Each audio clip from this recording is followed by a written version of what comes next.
ऐसे मेरी YouTube career की शुरुआत हुई। फिर आगे जाते जाते मुझे ये पता चला कि अमेरिकन्स एट स्केल थिंकिंग को प्रायोरिटाइज करते हैं। यानी कि अगर किसी भी चीज़ स्टार्ट करी फिर ये सोचते हैं कि इसे सबसे ज़्यादा बड़ा कैसे कर सके। और वो मेंटालिटी मिसिंग थी हमारे एजुकेशन सिस्टम में भी और हमारे मेंटालिटी में भी, और वो मुझे खुद अमेरिका से सीखनी पड़ी। आई फील कि ये एट स्केल थिंकिंग एक मिसिंग लिंक है इंडिया में। Exactly. दूसरी चीज़, और भी जब आगे गए, जब थोड़ी स्केलिंग हो गई, चीज़ों को थोड़ा बड़ा बनाया, फिर मुझे पता चला कि इमोशनल इंटेलिजेंस की ज़रूरत होती है लोगों को मैनेज करने के लिए। वो भी मुझे खुद को बढ़ाना पड़ा। और emotional intelligence I feel to some extent अब थोड़ा बहुत बिग बॉस से, फिल्मों से सीख सकते हो। हाँ, बिल्कुल बिल्कुल बिल्कुल। पर मेनली आपको सेल्फ इम्प्रूवमेंट कंटेंट देखने की ज़रूरत है। दूसरों के दिमाग कैसे चलते हैं, साइकोलॉजी सब्जेक्ट क्या होता है, लीडरशिप क्या होती है, इमोशनल इंटेलिजेंस सीख ले।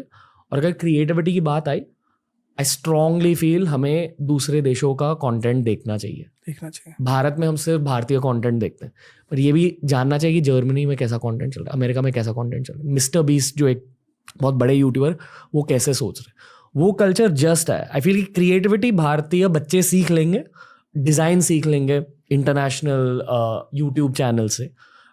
इमोशनल इंटेलिजेंस को लेकर मुझे थोड़ा डर होता है। आई डोंट नो अगर हर कोई सीखे, स्पेशली मर्द शायद इमोशनल इंटेलिजेंस सीखेंगे नहीं। और एट स्केल थिंकिंग, अगर ये 3 चीज़ें सीख ली हर भारतीय ने, फिर शायद भारत में बहुत सारे बिजनेसेस बनेंगे और फिर शायद भारत के 10 साल, हमारे 10 साल होंगे। I think Ranveer Allahbadia is engineer जी, और अभी 30 साल का लड़का and a known name in India.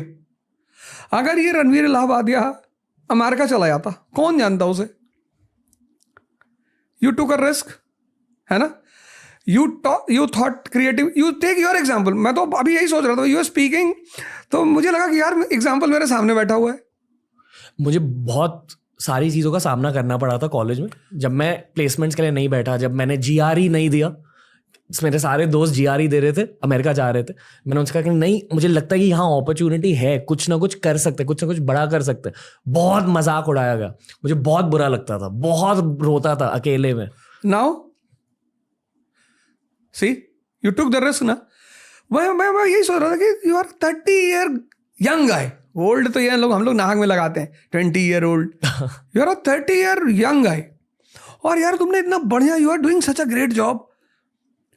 मतलब यू टेक अ कंटेंट, मतलब TRS शो का एक सबसे खास बात पता है क्या, कि यू टेक रेलेवेंट कंटेंट्स। जैसे मैं बहुत शोज में जाता हूँ, बुलाते हैं लोग, आमतौर पर लोग क्या करते हैं, मेरे पास को खंगालते हैं।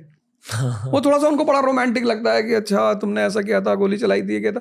पर this you are talking such a good thing ना, ये चीज़ बड़ी प्यारी है। जैसा यू सेड जस्ट नाउ कि लोग जो है ऊब चुके हैं, उससे हर आदमी अब सेल्फ डेवलप ज्ञान नहीं सुनना चाहता। कितनी अच्छी रीडिंग है ये। मीन्स कि you are doing big homework on that. अब आदमी कुछ और सुनना चाहता है, और वो सुनकर क्या करेगा, डेवलप करेगा। TRS शो देखने, जब जो आदमी ये शो देख रहा होगा, उसको कितनी चीजें इनपुट के रूप में मिल रही होंगी। तो अब एक, अगर रणवीर इलाहाबादिया अमेरिका नहीं जाकर इंडिया में इतना बड़ा काम कर सकता है, तो you are an example, living example sitting in front of मी।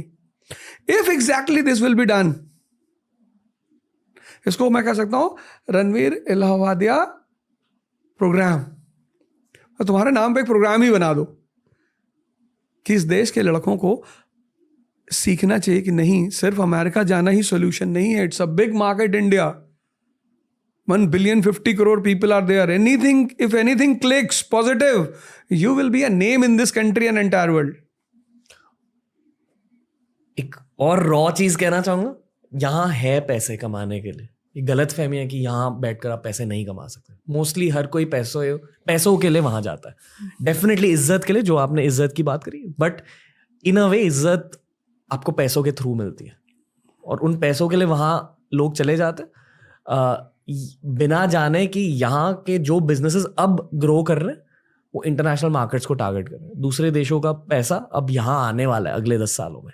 इसी वजह से शायद हम सोने की चिड़िया बनेंगे। बिल्कुल बनेंगे। पर आई फील कि बहुत जो ब्रेन ड्रेन हुआ, जितने सारे लोग जा चुके अमेरिका में, यूरोप में, उन्हें थोड़ा सा लौट कर आना है, या एटलीस्ट वहां जो पैसे कमा रहे हैं यहाँ इन्वेस्ट करना है। पर हर कोई एक इंडिविजुअल पर्सपेक्टिव से सोचता है मोस्टली, तो उन्हीं स्कीम्स में इन्वेस्ट करेंगे जहां उन्हें सबसे ज्यादा फायदे मिलेंगे। पर आई फील कि अगर यहाँ के एंटरप्रेन्योर्स और वहाँ के इंजीनियर्स या जो भी प्रोफेशनल्स टीम अप कर ले तो फिर कुछ हो सकता है आगे जाकर। पर मैं पॉजिटिव भी नहीं हूँ, नेगेटिव भी नहीं हूँ इस चीज़ को लेकर। मैं बस क्यूरियस हूँ, मुझे देखना है कि क्या होगा। तो ये मेरा माइंडसेट है।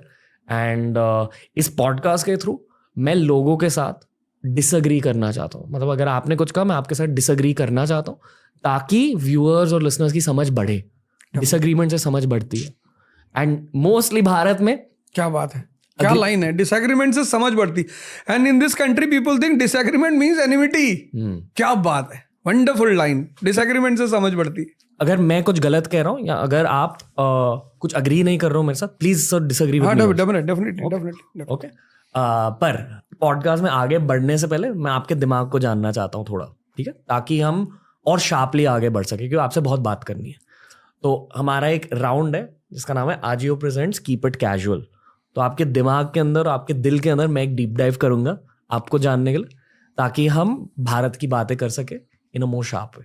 ठीक है सर, आप रेडी हो? हाँ, रेडी। ओके, क्या बात हो जा सर, डीप डाइव के लिए आप रेडी हो?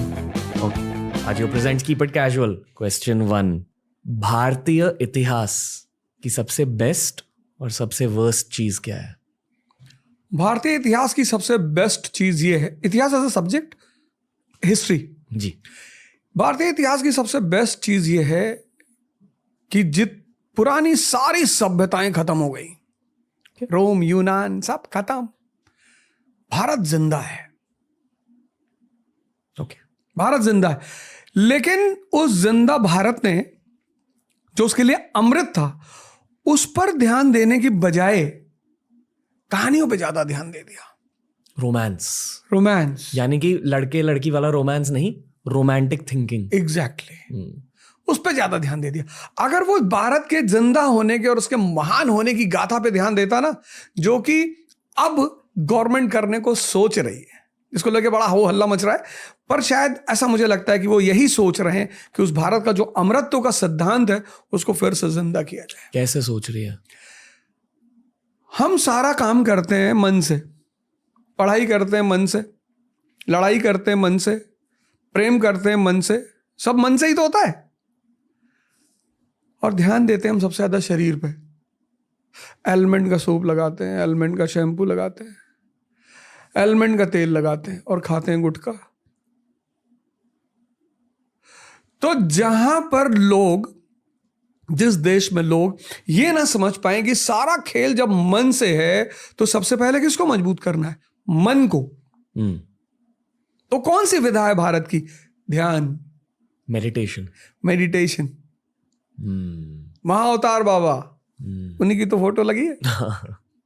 महाअवतार बाबा, उस ट्रेडिशन को जिंदा करना है, उस ट्रेडिशन को ध्यान। हमारे यहाँ ध्यान कौन करता है? जिसको कैंसर हो गया, जो बीमार है, उसको कहा जाता है कि ध्यान करने से बीमारी ठीक होती। ध्यान करने से मन ताकतवर होता है, और वही ताकतवर मन आपको प्रेम में बनाए रखेगा, आपको पढ़ाई में बनाए रखेगा, आपको पूजा में बनाए रखेगा।